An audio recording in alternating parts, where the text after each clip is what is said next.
Sampai sekarang belum ditemukan. Ada luasnya masih jauh, masih lama.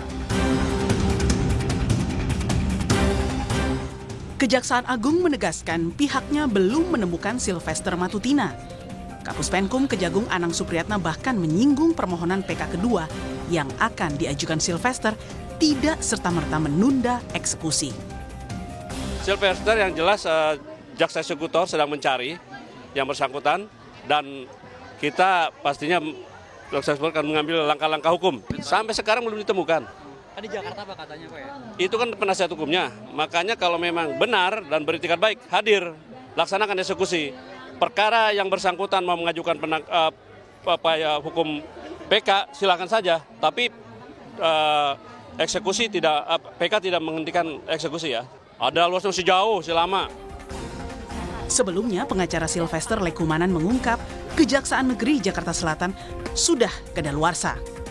Terkait dengan referensi hukum yang bisa saya sampaikan terhadap perkara Sylvester Matutina, bahwa jelas pasal yang menjerat Pak Sylvester telah kadaluarsa, menjalankan putusan terkait dengan undang-undang hukum pidana yaitu pasal 8485 bahwa peristiwa tersebut telah kadaluarsa dan tidak patut untuk dieksekusi lagi.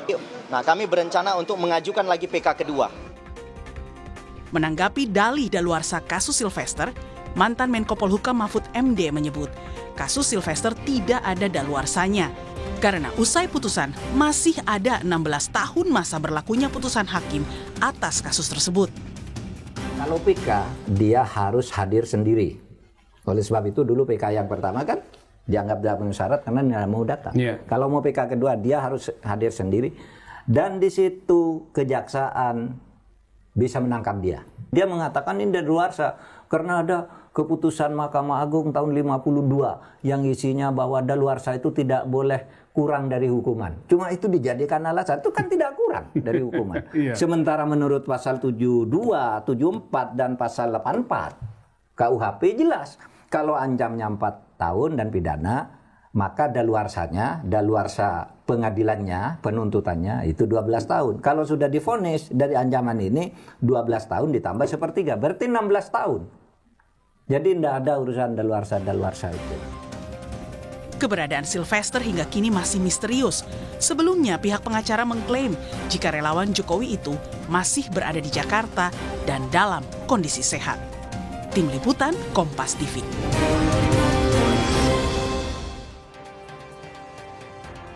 Saudara, jika Kejaksaan Agung sudah tegas mengatakan kasus Sylvester belum daluarsa, lalu apa yang menjadi penghambat eksekusi Sylvester tidak kunjung dilakukan? Benarkah keberadaan Sylvester begitu sulit untuk terlacak? Kita bahas bersama dengan sejumlah narasumber yang telah hadir di studio Kompas TV. Ada Waketum Barat JP, Bang David Pajung, dan juga tim advokasi anti kriminalisasi, akademisi dan aktivis, Mas Ahmad Kozinuddin. Selamat petang, Bapak-bapak. Ya, Mas Yasir. Sehat ya, Bang? Sehat, kuat selalu.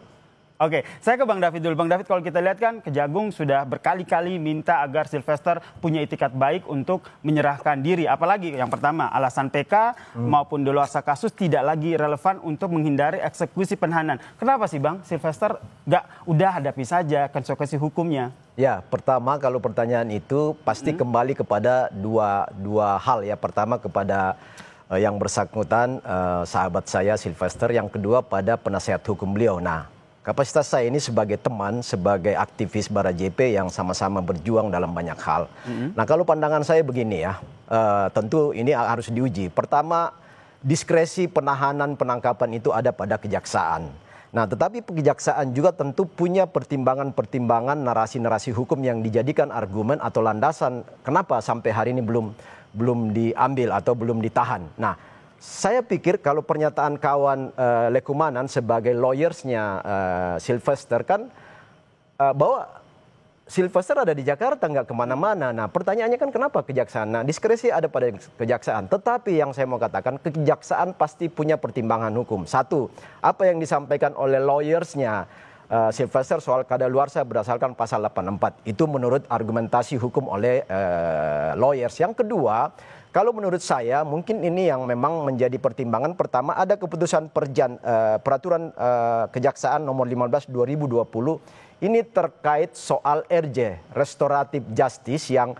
bisa jadi karena sudah ada pertemuan yang selalu disampaikan baik oleh Sylvester maupun penasihat hukum bahwa ada pertemuan dengan Pak JK sendiri ya, di kantor Pak JK ada pertemuan permohonan maaf dan itu diselesaikan, ada saksi-saksi orang-orang dari NTT maupun tokoh-tokoh yang hadir ketika itu ya, ada 3 orang ya. Ada Pak Mekeng, anggota DPR RI dari NTT, ada Pak Sofian Wanandi yang merupakan sahabat Pak JK juga, dan ada satu lagi tokoh buruh siapa si dari NTT ini yang agak gempal, teman juga. Nah, itu yang menjadi saksi. Nah, menurut Sylvester kami sudah bertemu dan bermaaf-maafan. Nah, RJ ini adalah sebuah proses untuk menghilangkan proses hukum setelah ada permohonan maaf, ada penerimaan maaf, dan itu bagian dari membangun rekonsiliasi antara korban maupun dengan yang ditersangkakan, dan menurut penasihat hukum itu sudah terjadi. Saya pikir tapi kan ini salah satu maaf saya potong, tapi kan restoratif justice itu kan sebelum putusan, ini kan putusan sudah ada. Ya. Pertanyaan saya tadi kan kenapa nggak hadapi saja konsekuensinya gitu. Nah, gini, restoratif justice itu sudah ada jurisprudensi, ada beberapa case ya. Ada di Boyolali, ada di Banyumas, beberapa orang yang kedapatan mencuri lalu kemudian sudah proses sidang apa segala macam, sudah terdakwa, tetapi dipertemukan, difasilitasi dan ada permohonan maaf, korban menerima, selesai. Dianggap kasus itu selesai. Ini jurisprudensi loh. Ya. Jadi itu bagian dari proses hukum. Saya pikir itu salah satu landasan. Tahan sampai di situ. Gimana Bang? Jadi saya ingin luruskan ya, janganlah masyarakat dibikin bodoh ya dengan statement yang kita menambah bencana 2 kali. Bencana pertama kita lihat negara kita tuh kalah dengan seorang terpidana. Bencana yang kedua, masyarakat menjadi bodoh karena seolah-olah tindakan jaksa mengeksekusi itu keliru. Karena dianggap misalnya tadi sudah daluarsa lah, kedua ada restoratif justice lah dan seterusnya. Dan harus dibedakan namanya jurisprudensi dengan preseden. Kalau presidennya ada, iya, tapi belum sampai putusan, belum menjadi jurisprudensi. Jadi ada perbedaan nomenklatur antara preseden. Dan itu juga perlu dipertanyakan. Presidennya seperti apa, kasusnya seperti apa. Dan yang jelas kalau bicara tentang restoratif justice itu pra penuntutan kalau itu di jaksa. Kalau di polisi pra penyidikan. Tidak bisa kemudian ini sudah vonis, sudah inkrah, jaksa lalai. Nah, justru saya malah kasihan kepada negara kita. Hari ini seolah-olah kita harus melakukan redefinisi tentang apa itu pengertian negara. Dalam konteks negara kan semua sudah sepakat. Yang namanya negara itu organisasi yang punya sifat daya paksa. Itu yang membedakan negara dengan institusi atau organisasi di luar negara. Hari ini negara kok sudah milik kayak yayasan. Jadi menurut Anda restoratif justice itu bukan alasan ya? Oh, nggak ada, itu dalil saja. Dan kita tahu bahwa sebelumnya bukan hanya soal restoratif justice, bahkan pertama kali yang dipersoalkan adalah meminta amnesti dari presiden dengan dalih ada peristiwa lain juga diberikan amnesti. Itu gagal. Yang kedua justru juga di media Kompas saya masih ingat mencoba dalih bahwa bisa saja jaksa belum dapat salinan putusan. Pak Jasman Panjaitan ketika itu mantan Kejaksaan Agung mencoba berdalih itu. Tapi ternyata semua dalih ini kan terkoreksi oleh data dan fakta. Dan hari ini parameternya sederhana lah. Kalau itu ya masih dianggap sebagai sesuatu yang tidak bisa dieksekusi, tentu jaksa tadi tidak bersikap demikian. Tapi sayangnya saya juga komplain kepada jaksa. Kok jaksa menjadi selemah ini gitu loh. Kan harusnya ada tugas-tugas intelijen. Justru yang saya sayangkan Reda Mantovani, alih-alih dia membantu Kejaksaan Negeri Jakarta Selatan untuk mengeksekusi dengan memberikan informasi. Dia kan jam intel. Kalau Anda bilang jaksa itu lemah, Anda menangkapnya seperti apa? Ada orang di balik jaksa atau apa? Ada orang kuat di balik ini, dan orang kuat itu non negara. Dan ini yang berulang kali kita tegaskan bahwa hari ini negara kita diintervensi oleh organisasi non-negara yang membuat alat-alat negara itu tidak berfungsi sebagaimana biasanya. Baik, berarti Anda bilang bahwa ada orang kuat begitu. Ya. Sebentar Bang ya, kita lanjutkan diskusi kita usai jeda berikut ini. Tetaplah bersama kami di Kompas Petang. Sylvester sulit ditangkap, ada yang melindungi, ini yang menjadi topik kita. Kalau kata Bang Hozin tadi ada orang kuat di situ, betul begitu Bang? Saya pikir itu opini Bung Ahmad Koisi aja, karena gini, nggak ada orang kuat di balik ini. Karena apa? Sebenarnya kan siapa sekarang penguasa? Kan yang saya mau katakan gini, pertimbangan kejaksaan, aparatur hukum itu tadi soal bahwa ada beberapa argumen hukum yang dibangun.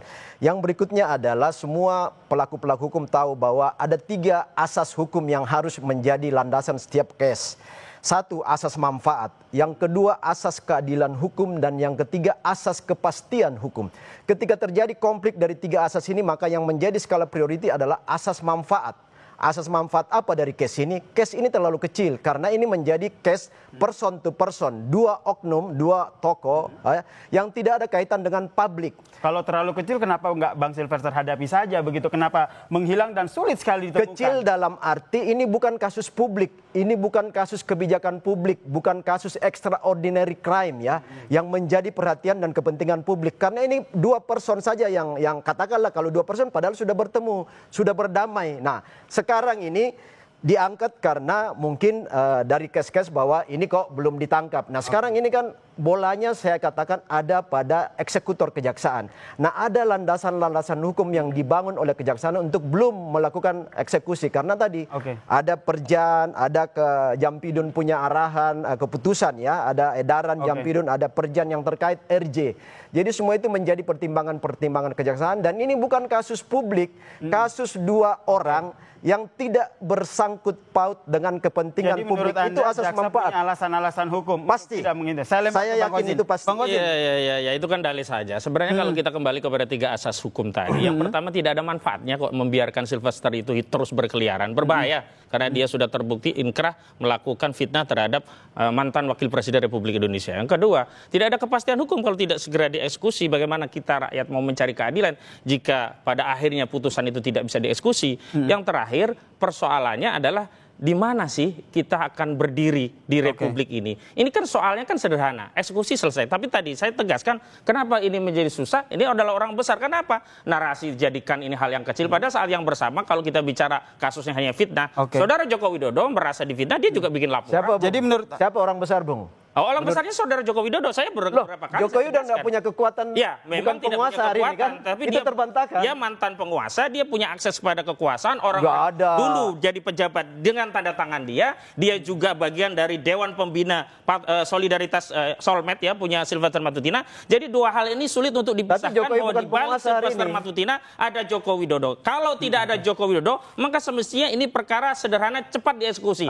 Dan yang menjadi soal Jokowi kuat banget ya. Jokowi terlalu kuat. Persoalannya bukan masalah kuatnya, tetapi Jokowi merusak tatanan hukum sampai orang yang harusnya bisa dieksekusi pun menjadi tidak bisa dieksekusi. Jadi menurut Anda, Bang Kozin, menurut Anda, Bang Kozin, Silvesternya yang terlalu kuat atau jaksanya yang lama dan juga ragu-ragu untuk mengeksekusi ini? Ya, jaksa pun menurut saya terlalu lemah. Kenapa sampai dia memelas? Tolong dong kuasa hukum dibantu. Ya mana ada kuasa hukum pasti membela kliennya. Dia akan melindungi kliennya. Tapi soalnya kan jaksa punya alat. Di antaranya kan punya Jaksa Agung Muda di bidang intelijen. Kenapa Reda Matufani tidak bekerja? Kasih info. Jangan dia malah datangnya ke PIK 2, kasih acara di acaranya CSR-nya Agung Sedayu Group. Ini tugas dia, harusnya mencari informasi tentang terdakwa ini, segera dieksekusi, bukan sibuk urusan yang bukan tupoksinya. Jadi kalau Reda Matufani itu juga punya kekeliruan karena dia selaku Intel tidak segera memberikan informasi kepada jaksa eksekutor agar segera menangkap Silvester. Kalau kata Bro Ahmad tadi bahwa ada orang besar, itu bagi saya itu pelecehan kepada institusi negara.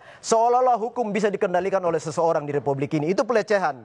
Jadi negara ini punya kedaulatan. Jokowi yang melecehkan negara ini. Sejak era Jokowi lah hal-hal seperti ini terjadi. Oh enggak, sebelumnya Anda salah. Tidak pernah terjadi. Coba runut sejarah. Tidak pernah ada kasus sudah inkrah terjadi tidak bisa dieksekusi kecuali setelah ada Saudara Joko Widodo. Roy Suryo dan Anda sebagai penasihat hukum bisa mengatakan ijazah Jokowi palsu apa, itu dibebaskan aja.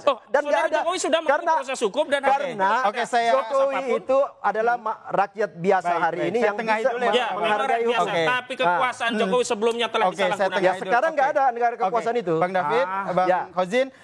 Oke, terakhir dari saya. Bang David sebagai sahabat dekatnya, sebagai teman dekatnya, tahu nggak keberadaannya di mana? Singkat saja. Kalau menurut pengacaranya Lekumanan mengatakan ada di Jakarta. Nah sekarang persoalannya adalah dasar apa yang mau digunakan oleh kejaksaan untuk mengeksekusi. Baik. Karena menurut pengacaranya sudah daluarsa. Yang kedua ada RJ, ada perdamaian. Berarti sudah di Jakarta dan kita tunggu langkah dari kejaksaan. Sepakat seperti itu ya? Tidak sepakat. Jaksa Agung harus segera tangkap. Ini pelecehan. Baik. Terdakwa terpidana ada di Jakarta tapi tidak segera dieksekusi. Padahal informasi itu diketahui oleh jaksa. Negara tidak boleh kalah. Jangan ubah definisi negara menjadi seperti yayasan. Kita tangkap semuanya, kita tunggu bagaimana langkah Kejaksaan Agung dalam eksekusi kasus ini. Terima kasih Bang David, terima kasih Bang Kozin telah